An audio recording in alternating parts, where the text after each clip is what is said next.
कहेंगे, हम तो वही कहेंगे जो बरेली के रजा ने कहा।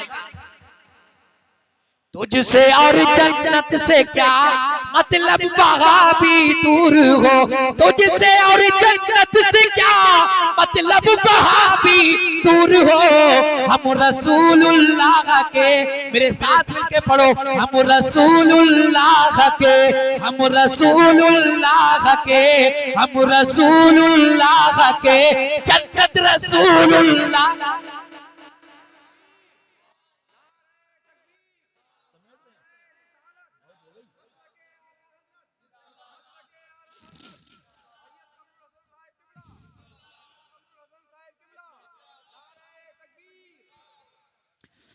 मगर अफसोस अफसोस ये दुनिया ने मौत से गफलत में डाल दिया।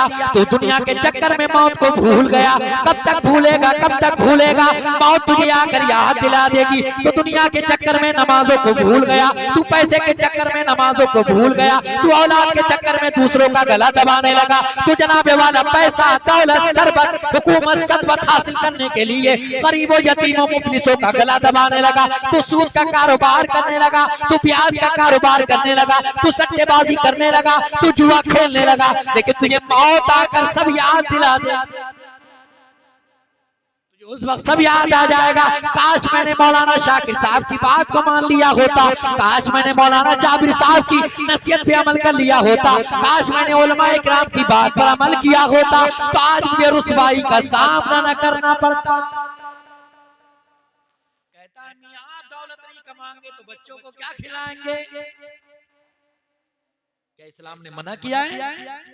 मैं तो दुआ करता हूँ अल्लाह सबको दौलत अता फरमाए, खूब खूब दौलत अता फरमाए। लेकिन उससे ज्यादा, उससे पहले अल्लाह ईमान की दौलत अता फरमाए।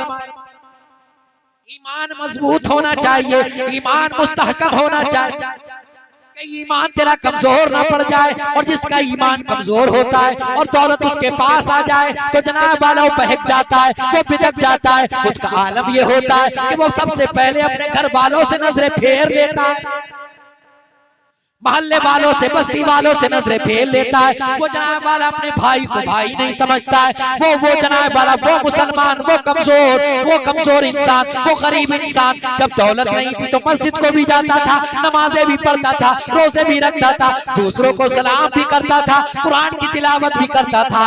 लेकिन दौलत क्या आ गई, सब कुछ भूल गया।